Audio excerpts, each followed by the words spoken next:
আওয়ামী ঘরানার লোক ঘরে বসেছিল, কেন্দ্রে খালি ছিল, অযাচিত লোক দিয়ে লাইন দেখিয়ে ভোট হয়েছে মর্মে দেখানো হয়েছে, সেই জিনিসগুলো সব ফাঁস হয়ে গেছে। এই বিতর্কিত নির্বাচন অবিলম্বে সংসদ ভেঙে দিয়ে নিরপেক্ষ নির্বাচন দেওয়ার প্রতিশ্রুতি ব্যক্ত করার জন্য মাননীয় প্রধানমন্ত্রীর প্রতি উদাত্ত আহ্বান জানাচ্ছি। বিতর্কিত শিক্ষাক্রম বাতিল এবং নিত্য প্রয়োজনীয় দ্রব্যের মূল্য কমানোর দাবিতে প্রধানমন্ত্রীর কাছে অনুরোধ করছি, এই দেশের জনগণকে একটু সুখে শান্তিতে থাকতে দিন, ভোটাধিকার প্রয়োগ করতে দিন, এই সুযোগ আপনি করে দেন। এই বক্তব্য দিয়ে আমার বক্তব্য শেষ করছি। ধন্যবাদ সবাইকে। এ পর্যায়ে আমাদের সঙ্গে বক্তব্য রাখছেন আজকের এই বিক্ষোভ সমাবেশের বিশেষ অতিথি খেলাফত মজলিসের সংগ্রামী যুগ্ম মহাসচিব অধ্যাপক আব্দুল জলিল। আসসালামু আলাইকুম ওয়া রাহমাতুল্লাহি ওয়া বারাকাতুহু। নাহমাদুহু ওয়া নুসাল্লি আলা রাসূলিহিল কারীম, আম্মা বা'দ। আউযু বিল্লাহি মিনাশ শাইতানির রাজীম। বিসমিল্লাহির রহমানির রহিম। গণপ্রত্যাখ্যাত প্রশাসনমূলক দাবি নির্বাচন বাতিল করে অবিলম্বে দলনিরপেক্ষ সরকারের অধীনে জাতীয় নির্বাচনের দাবিতে খেলাফত মজলিস ঢাকা মহানগরীর উদ্যোগে আয়োজিত আজকের এই বিক্ষোভ মিছিল পূর্ব সমাবেশের সংগ্রামী সভাপতি প্রধান অতিথি হিসেবে উপস্থিত রয়েছেন সংগ্রামী আমির মজলিস হযরত মাওলানা আব্দুল বাসিত আজাদ সহ কেন্দ্রীয় নেতৃবৃন্দ ও আমার প্রিয় নগরবাসী।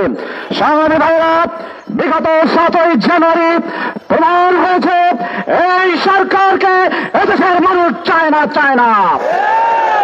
খিচুড়ি খাওয়া এবং নানা প্রলোভন দেখিয়ে এদেশের প্রজাদেরকে ভোট কেন্দ্রে নিতে ব্যর্থ হয়েছে সরকার। নৈতিকভাবে এই সরকার পরাজিত হয়েছে। এমন একটি নির্বাচন হয়েছে 7ই জানুয়ারি, এখানে বিদেশি পর্যবেক্ষক যারা ছিল তারা ছিল ভুয়া। এখানে যে সমস্ত ভোট কেন্দ্রের বাইরে লাইন দেখানো হয়েছে সে লাইন ভোটারদের লাইন ছিল না, ভুয়া লাইন তৈরি করা হয়েছে।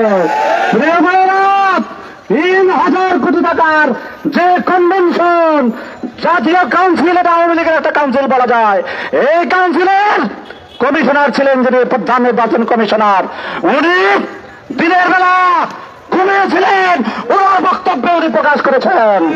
অতএব সিএসির ঘুমিয়ে থাকা নির্বাচন, এই নির্বাচন উনি ঘুমের আগে দেখেন 27, হঠাৎ ঘুম থেকে উঠেই বলেন যে 41%।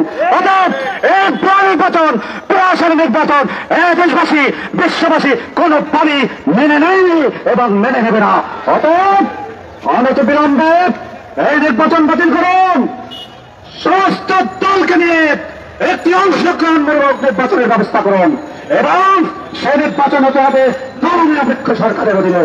সেই দাবি জানিয়ে এবং আগামী দিনের আন্দোলন এবং সংগ্রাম, এই বিশেষ একদলীয় কর্তৃত্ববাদী সরকারের পতনের যে আন্দোলন, যে সংগ্রাম, সেই আন্দোলন এবং সংগ্রামে সবাইকে শরীক হওয়ার আহ্বান জানিয়ে আমার বক্তব্য শেষ করছি।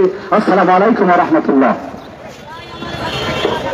সংগ্রামী উপস্থিতি, 2014 এবং 2018-তে ভোট কেন্দ্রে আমরা কুকুর দেখেছিলাম, এবার নতুন সংযোজন হয়েছে বানর এবং হনুমান।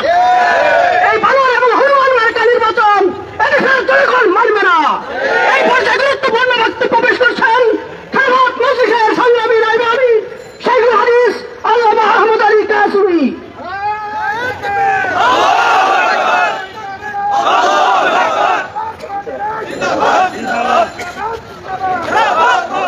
বিসমিল্লাহির রহমানির রহিম।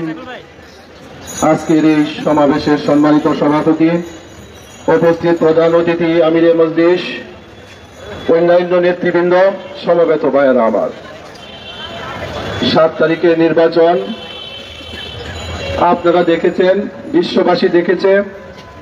নির্বাচনের আগেই আমরা দেখেছিলাম যে এই নির্বাচনের ফলাফল সবাই জানে।